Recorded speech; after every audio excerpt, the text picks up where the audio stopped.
What is up mga parts? Pareng George here and welcome to my channel. Okay, so today susubukan natin varnishan yung ginawa nating center table.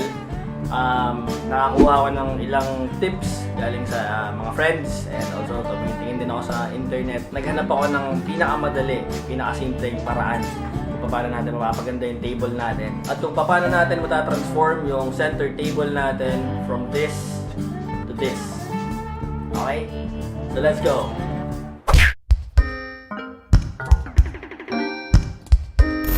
Okay, material of choice natin ngayon, itong tinatawag na sanding sealer. Ito yung magiging primer niya o yung first coating. Tapos lilihain natin, then papatungan natin itong clear gloss varnish. Okay? Kailangan din natin ng stick well para mas maging matibay siya. Kasi nung ginawa ko to, hindi ko nalagyan ng stick well. So paintbrush 2.5 inches, tapos itong sandpaper. Okay, then sandpaper na grit 100 at grit 220. Basic lang gagawin natin, isasand lang natin yung table, lalagyan natin ng sanding sealer, tapos isasand ulit natin, tapos lalagyan natin ulit ng sanding sealer, then lalagyan na natin ng clear gloss varnish. Okay, pero before that, lagyan muna natin ng stick well yung mga corners tsaka yung mga in-between gaps para mas tumiba yung lamesa. Okay?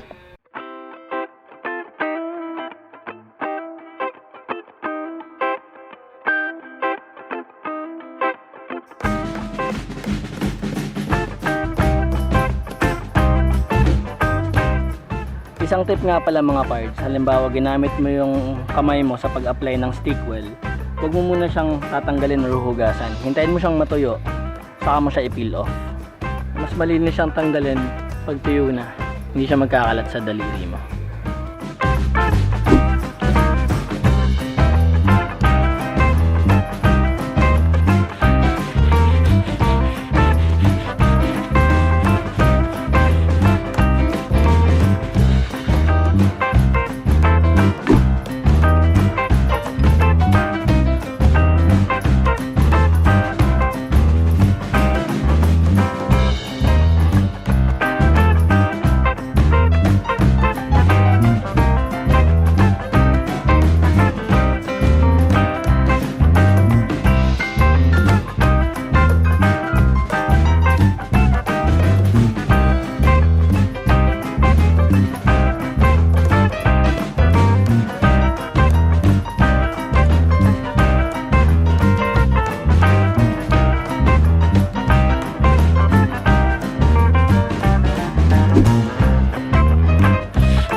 Okay, so lalagyan pa ulit natin ng isa pang pasado ng sanding sealer yung top ng table para at least mas maganda yung outcome niya.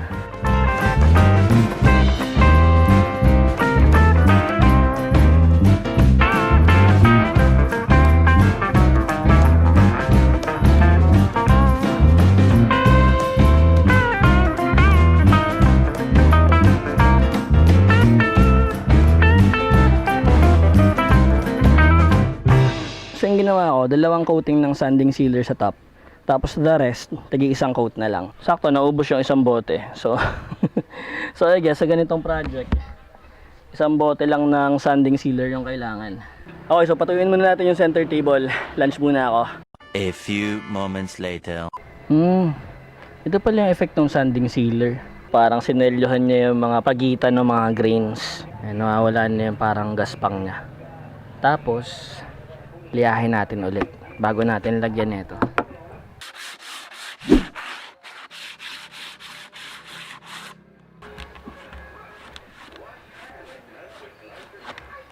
Ito yung ginamit nating tray kanina. Natuyo na yung sealer. So mas naiintindihan ko na yung purpose ng sanding sealer. Nakita nyo naman, diba? So para mong binalutan ng plastic yung surface ng kahoy. Ito na lang din yung gamitin nating tray para sa clear gloss varnish. Tumalsik. So para lang siyang talagang wood stain. Manipis din siya yung texture nito. Try natin.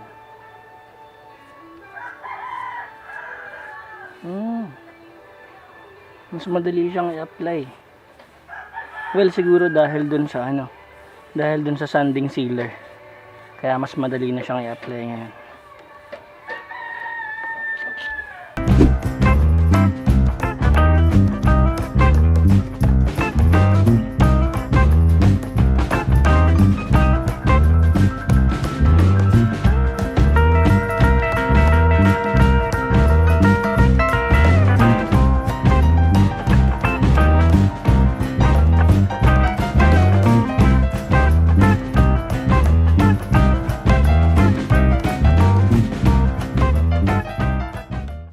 Thank you nang.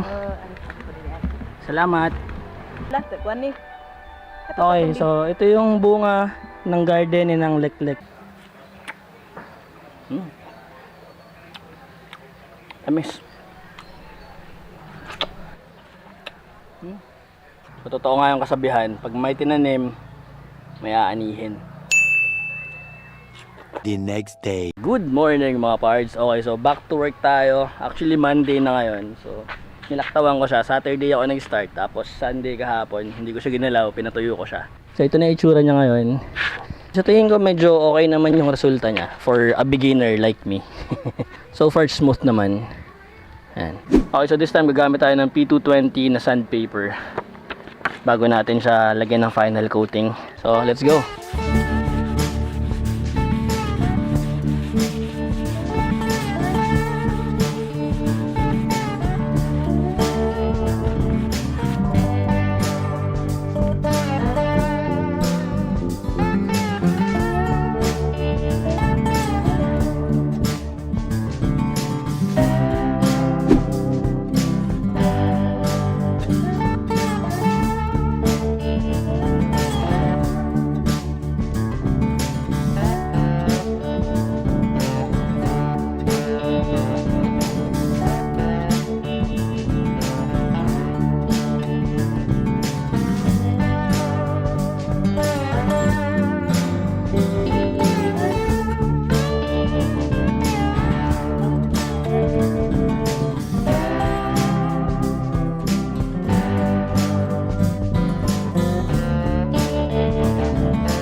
Okay, so habang pinapatuyo natin yung table mga parts, i-breakdown ko muna yung mga gastos natin. So sa paintbrush, nakagamit tayo ng tatlong paintbrush. Tagka 25 pesos yun, so 75 pesos lahat. Tapos yung Apollo sanding sealer, 65 pesos yung isang bote. Nagamit natin lahat yun. So sa sandpapers, dalawa lang yung sandpaper na nabili natin. Isang grit 100, tsaka isang grit 220. So yun lang ginamit natin. So nakagastos tayo doon ng 30 pesos. Yung stick wall naman, yung isang canister na yun, na maliit, is 85 pesos. Okay? Tapos yung Nippon na gloss varnish, 380 yung isang litro. So pagpalagay na natin, nakagamit tayo ng nagkakahalaga ng 100 pesos kasi nakatatlong coating tayo. So yun. So all in all, 300 pesos. Assuming na ang nagastos natin sa gloss varnish is 100 lang, tapos sa stick wheel is 30 pesos lang. Nilagyan ko na lang siya ng estimated na presyo. Kasi hindi naman natin nagamit lahat, maraming natira. At least magagamit pa natin siya sa mga iba pang projects, no? Gusto ko lang shout out si President Dindo Almagro, branch president namin siya sa church. And meron pala siyang background sa pag-varnish. So binigyan niya ako ng instructions. So pwede niyo sundin tong instructions niya kung meron kayong DIY project sa bahay. Hindi ko lang siya nasunod kasi walang 60, walang 120 at 360. So ang ginawa ko, doon na lang ako sa medyo middle nung mga binigay niyang grits ng sandpaper. So 100 tsaka 220 kasi yun lang talaga yung available as of the moment. Baka hindi pa dumarating yung supply nila dahil sa pandemic. And pasensya na kayo kasi medyo natagalan yung pag-upload natin. Marami naman talaga akong kinuhanan na video, ginawang content. Pero hindi ko lang siya ma-edit kasi medyo busy rin. Kailangan nating mag-hustle hard ngayon kasi medyo nagkakaubusan na. Pero huwag kayong mag-alala, mag-upload pa tayo na mas marami pang DIY. Merong kung paano maglinis ng aircon na walang hose. Ayan. Yung paglilinis ng radiator. Tapos bumili kami ng bagong ref. Ang maganda ron sa nabili naming ref, nakatulong siya makasave kami ng almost 1,000 pesos sa kuryente. So ipapakita ko sa inyo yung model ng ref na yan. So yun, siguro sa mga susunod na mga linggo, yan, i-upload ko yung mga ibang contents natin. So hintay-hintay lang kayo mga pards. And maraming salamat sa suporta nyo. Maraming salamat sa mga comments nyo. Maraming salamat dun sa mga constructive criticisms. Napakalaking tulong nun. Salamat. And thank you for being nice in correcting me.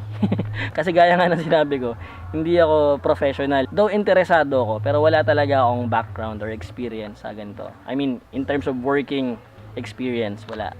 Maraming salamat din sa mga nice comments nyo. Hindi ko makayo ma-shoutout lahat, pero maraming salamat sa suporta nyo and sa panonood ng mga videos ko. So yun lang. So I hope nakatulong itong video na to sa pagbavarnish. Sana makatulong to sa mga DIY projects nyo. And always remember, if it works for you, then it's not wrong.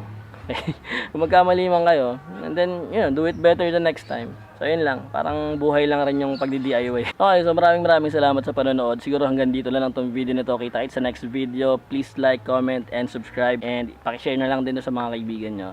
Alright, so once again, this is your Pareng George. Hanggang sa susunod na DIY. Peace out.